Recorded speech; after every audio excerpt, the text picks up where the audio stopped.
Hello sir. Sir मैं देश का पहला विजुअली चैलेंज प्रेसिडेंट बनना चाहता हूँ। Thank you sir. What is your name, young man? ये ट्रेलर है फिल्म श्रीकांत का। आपने जरूर देखा होगा।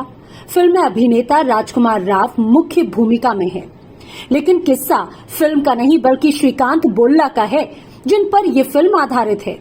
आंध्र प्रदेश का मछलीपट्टनम से कुछ दूरी पर श्रीकांत का गांव था। श्रीकांत जब 6 साल के थे तब लगातार 2 सालों तक हर दिन वो कई किलोमीटर पैदल चलकर स्कूल पहुंचते, लेकिन उनसे कोई भी बात नहीं करता क्योंकि वो देख नहीं सकते थे।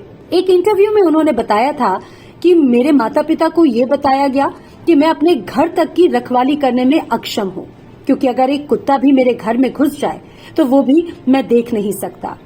बहुत से लोग मेरे माता पिता के पास आते और उन्हें तकिए से दबाकर मेरी हत्या तक करने का सुझाव देते थे।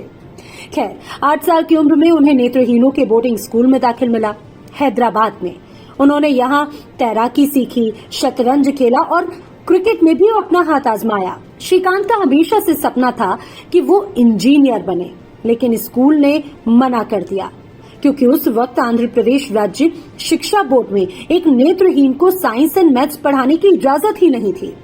ये नियम इसलिए था क्योंकि ग्राफ और डायग्राम जैसी चीजों की वजह से इन्हें नेत्रहीनों के लिए चुनौतीपूर्ण समझा जाता था।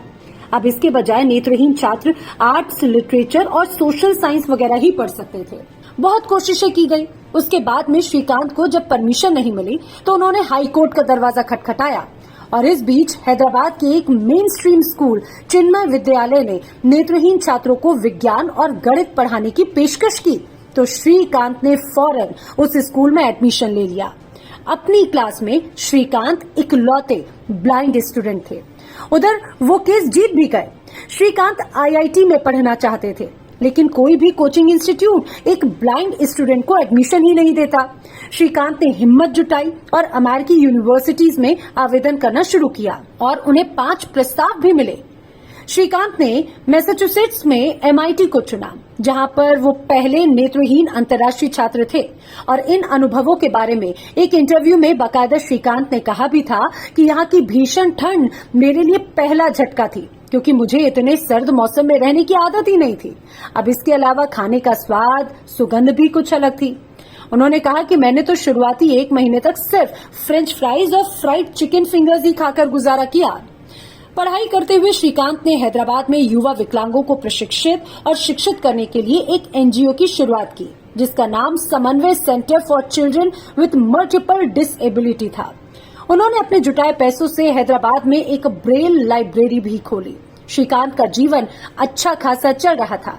एमआईटी से मैनेजमेंट साइंस की पढ़ाई की और उसके बाद उन्हें कई नौकरियों के प्रस्ताव मिले, लेकिन उन्होंने अमेरिका में ना रहने का फैसला किया। वो 2012 में भारत लौटे और उन्होंने सोच लिया कि उन्हें दिव्यांगों के लिए कुछ करना है। उन्होंने सोचा कि क्यों ना ऐसी कंपनी शुरू की जाए जहां पर सिर्फ शारीरिक रूप से अक्षम लोगों को ही नौकरी दी जाएगी। उन्होंने बोलेंट इंडस्ट्रीज की शुरुआत की।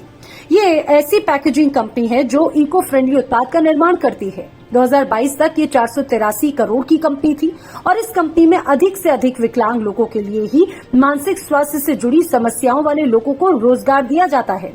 साल 2021 में श्रीकांत को वर्ल्ड इकोनॉमिक फोरम की यंग ग्लोबल लीडर्स की सूची में शामिल किया गया। श्रीकांत ने एक इंटरव्यू में कहा भी था कि जब मैं किसी से मिलता हूँ तो लोग सोचते हैं कि अरे ये तो अंधा है, कितना दुखद है, लेकिन जैसे ही मैं उन्हें ये बताता हूँ कि मैं कौन हूँ और मैं क्या करता हूँ, सब कुछ बदल जाता है। और अब देखिए, पूरी दुनिया श्रीकांत को जानने जा रही है। उन पर फिल्म आ गई है। ये किस्सा आपको कैसा लगा, हमें कमेंट सेक्शन में जरूर बताएं।